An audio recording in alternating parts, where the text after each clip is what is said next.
Hey there, it's your Wisconsin wine guy. I am back again with another wine review.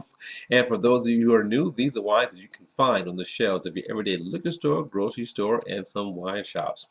I give these wines a taste and give you my personal opinion, what I think about these wines. It's not the rule of law, but it's utilized to give you a guide as to whether or not you should try that wine or whether or not you can purchase this wine as a gift to a friend. I utilize my simple thumb rating system. Thumbs up means I recommend that wine.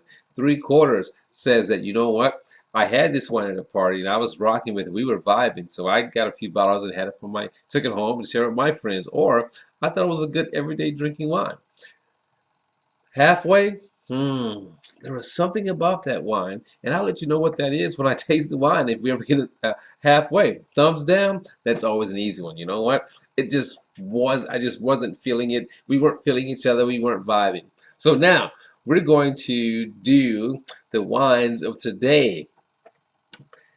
Back in a time, I reviewed some wines that was kind of new to the category, and it was that category of low-calorie wines. I don't know about you, but I don't think about calories when I'm drinking wine. But that's another story. But it was that category of low-calorie wines, low-carb wines, and that brand at that time that I reviewed was, Cupcake Lighthearted, and so it was wines that had to be graded on its merit of its own because there was pretty much nothing, if anything, out there like it, right? So now we're back again, and I'm going to tell you the brand of these wines. This is going to be Yellowtail. So Yellowtail has come out with their line of, low carb, low calorie kind of wines. It's going to be called Pure Bright. So this is going to be the Pure Bright Pinot Grigio we're going to be doing today. We're also going to be doing the Pure Bright Chardonnay. All right, so that Chardonnay is a 2020. The Pinot Grigio is going to be also a 2020. And then last but definitely not least, we're going to be doing the Sauvignon Blanc, which is also a 2020. Now, we all know Yellowtail, right? Yellowtail, it pretty much dominates the market, from Australia. There's some people that start out in Yellowtail and move on to something else. And some people, even though they drink different wines, they'll still come back and do some Yellowtail. I personally don't have a problem with Yellowtail as long as the juice is good. It has a place, right? Right. So now, I'm fortunate that I have 3 different varietals for this wine, and I can taste them. But here's the thing that I found that was pretty unique, about the Yellowtail lines of wines. That they're trying to capture quite a few different markets. On the back of the label, they give you a comparison of what the calorie count, sugar count, compared to, or calorie and carb count compared to their regular style wine. So they compare this Pinot Grigio to the regular Pinot Grigio, et cetera, et cetera. So that's pretty good. But that wasn't the thing that stood out most to me. Again, as I said, they're trying to cover a huge cross section of the market.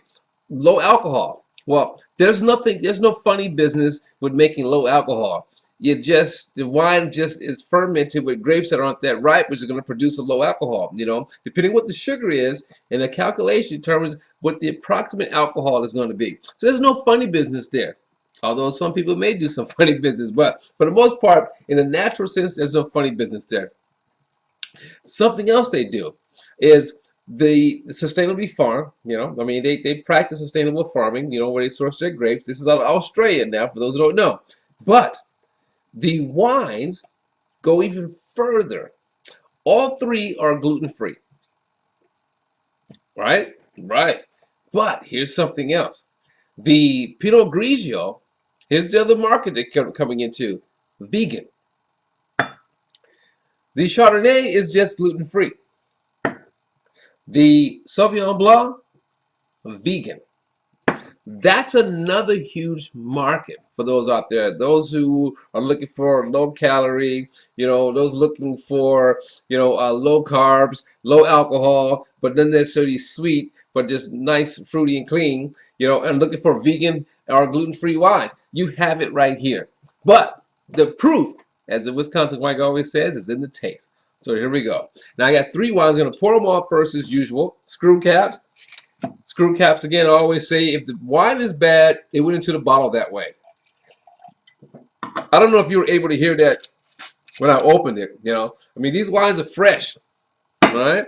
That's the Pinot Grigio. Next is going to be the Chardonnay. I love that sound.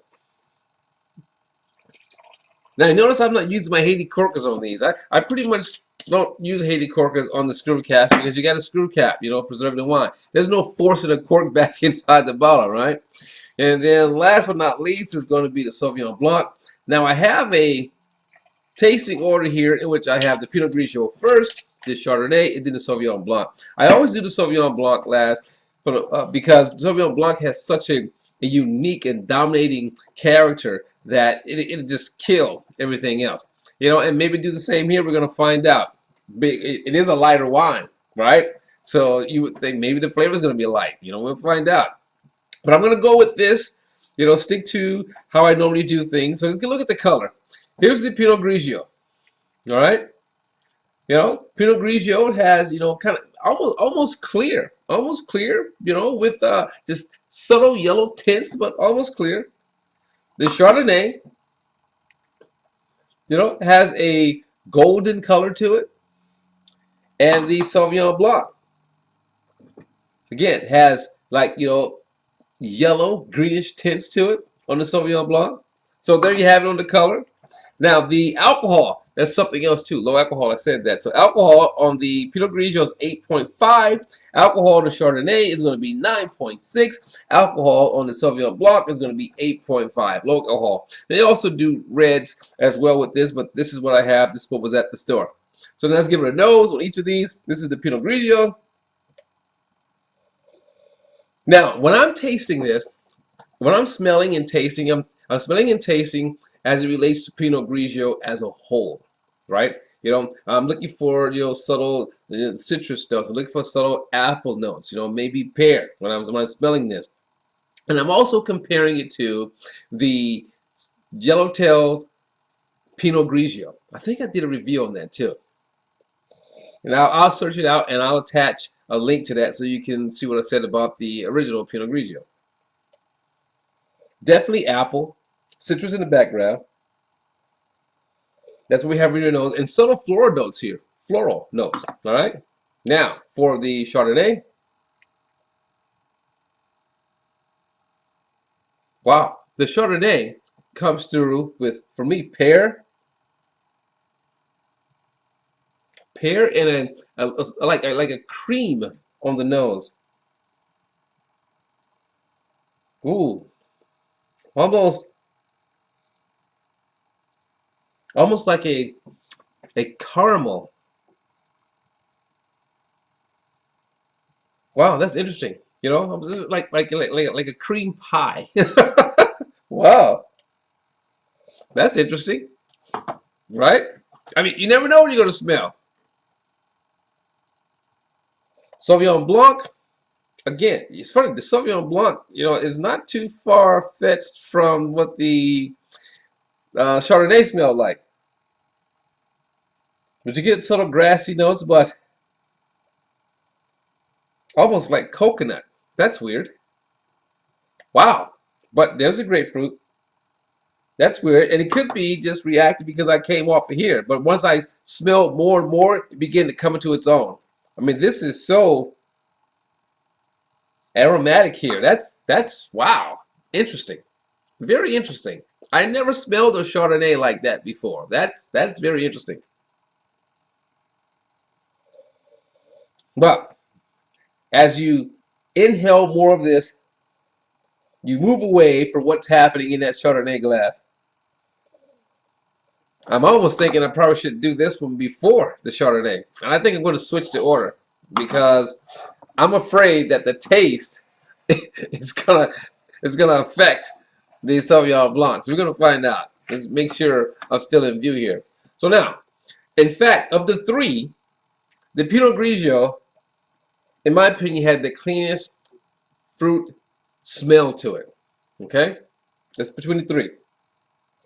Now for the Ritz, you know, with the Ritz, I'm going for acidity. Let's make sure it's lively. Let's make sure, you know, it's very lively on my palate.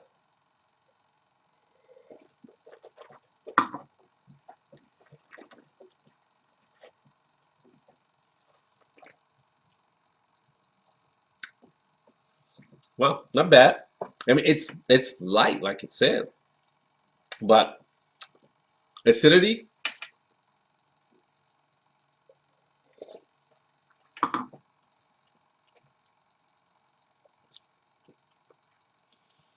Acidity mellow. Okay, I mean, really is an easy drink right there. Wow, I think if you're a sweet wine drinker or even a cider drinker, you may like that. You know, we'll get to that. Now for Sauvignon Blanc. I see smelling the Sauvignon Blanc after the Pinot Grigio, it's normal, but not after that Chardonnay. Holy smokes! Here we go.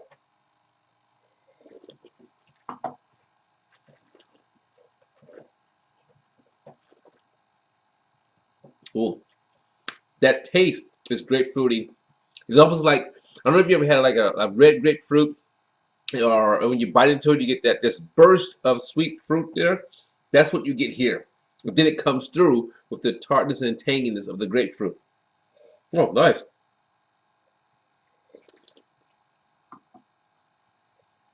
Not bad. The grapefruit taste isn't like overpowering like it can be for some. In fact, in Australia, the grapefruit taste in their Sauvignon Blancs isn't as killer as they are in New Zealand. So that's like right in line to me. Now for the Chardonnay. Wow, that nose, man. Wow. Almost like bananas Foster or something. Wow, that's interesting. Let's go. Mm. I'm glad I did this after the Sauvignon Blanc. I mean, that's interesting. It's like,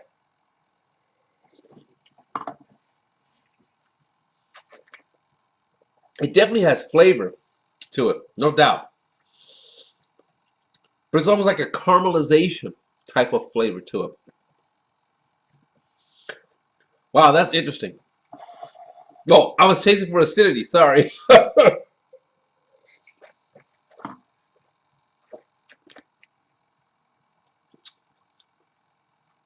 Again, across the board, acidity is the same for each of these.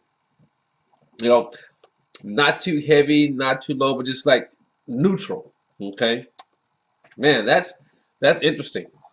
See, I was so distracted by what that tasted like that it kind of made me forget what I was doing. So now let's go back and let's taste. You know, for the grading. Now these are, again, low cal, no alcohol, vegan, gluten free, Pinot Grigio.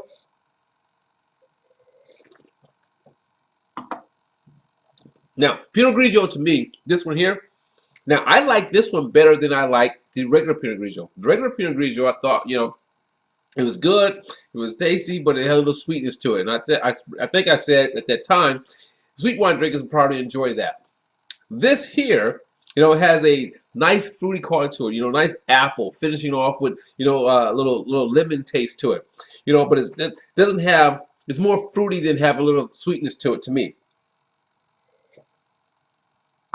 But I like the lightness of it. I like the easy drinking of it. And it's for me, it's like more true to Pinot Grigio.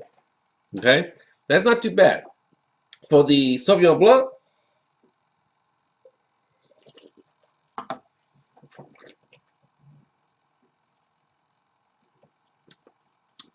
Blanc, light. You still get the citrus. You still get the characteristics of Sauvignon Blanc. But again, it's very light, very easy to drink. I mean, both of these would be great for the summer. I mean, there's more citrus going on here with the grapefruit versus the lemon that's going on here. This is more apple. Now for the Chardonnay.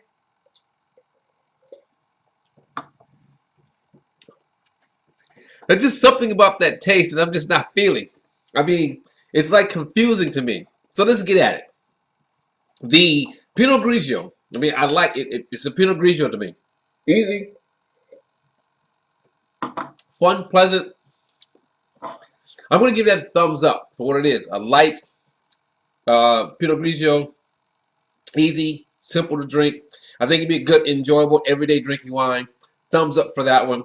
You know, good one to share with a crowd, you know, on a hot summer day for sure. You know, easy to drink. Sauvignon Blanc. Sauvignon Blanc, I'm going to go 3/4 on the Sauvignon Blanc. Can't go to a thumbs up. I mean, I can't. I don't want to go in between. I don't want, actually, I can probably go in between 3/4 and halfway. I'm going to go right in between there. You know, had Sauvignon Blancs in Australia was better, but again, this is a lighter style. You know, a lighter version. You know, I think the elements, you know, the structure is there. You know, for what it is. You know, could it do more? We'll see after another vintage. This is the first release of these, right? But I can't give it a halfway, but I can't give it a full 3/4, but it's doable. The Chardonnay, I'm not going to even taste that again. That's just like freaking me out. So the Chardonnay for me is going to be halfway. I'm not going to thumbs down it. I'm going to go halfway because I'm just not sure about it. It's not bad, but it's freaking me out with its taste. You know, something about its taste to me just doesn't seem natural. You know, when you talk about Chardonnay, I mean, I couldn't find information if it was barrel aged or not, or what happened with, you know, but there's something about it. It's just not right. It's not registering with my palate. So I'm gonna go halfway with the Chardonnay, in between halfway and 3/4 on the Sauvignon Blanc, and thumbs up on the Pinot Grigio because that's a nice Pinot Grigio to drink in the summertime or to drink anytime. So there you have it. Wisconsin Wine Guy and a Yellowtail pure bright wines. Well, I'm glad I tasted these. I'm looking forward to it. It is your Wisconsin Wine Guy. I'm going to end this with the Pinot Grigio, saying to you as always, let your palate be the guide of selecting your next wine. And I'll see you next time. Ciao.